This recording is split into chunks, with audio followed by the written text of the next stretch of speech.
અભ્યાસ અર્થે ગયેલ મોરબીનો એક યુવાન યુક્રેનમાં ફસાયો છે. યુક્રેન યુદ્ધમાં ફસાયેલ યુવકનો એક વિડીયો સામે આવ્યો, જેમાં વડાપ્રધાન અને વિદેશ મંત્રીને તેણે અપીલ કરતો એક વિડીયો બનાવ્યો છે. મદદની અપીલ કરતો સાહિલ માજોટીનો આ વિડીયો, જેમાં મોરબીનો આ યુવક છે.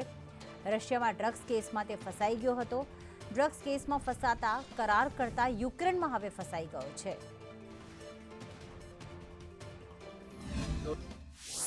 रशिया में अपनी स्टडीज़ के लिए आया था, लेकिन अपने कुछ फाइनेंशियल प्रॉब्लम्स और वीज़ा प्रॉब्लम्स की वजह से कुछ प्रॉब्लम में फंस गया था.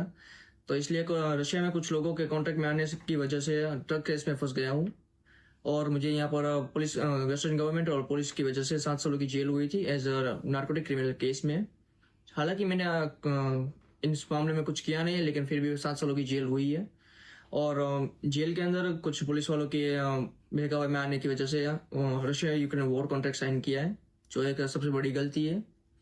इस वजह से यहाँ पर फिलहाल मैं यूक्रेन में फंसा हुआ हूँ as a like war criminal. Russian government દ્વારા ધકેલવામાં આવ્યું હતું ને નાર્કોટિકના કેસમાં પણ મને ફસાવવામાં આવ્યું હતું. મારો કાંઈ વાંક નથી. અત્યારે હું યુક્રેનમાં છું. યુક્રેનથી આપણે સરકારને અપીલ કરી રહ્યો છે, આપણા વડાપ્રધાનને ને જયશંકરજી સાહેબને અપીલ કરી રહ્યો છે કે મને જલ્દીથી જલ્દી યુક્રેનથી ઇન્ડિયા લાવવામાં મદદ કરો.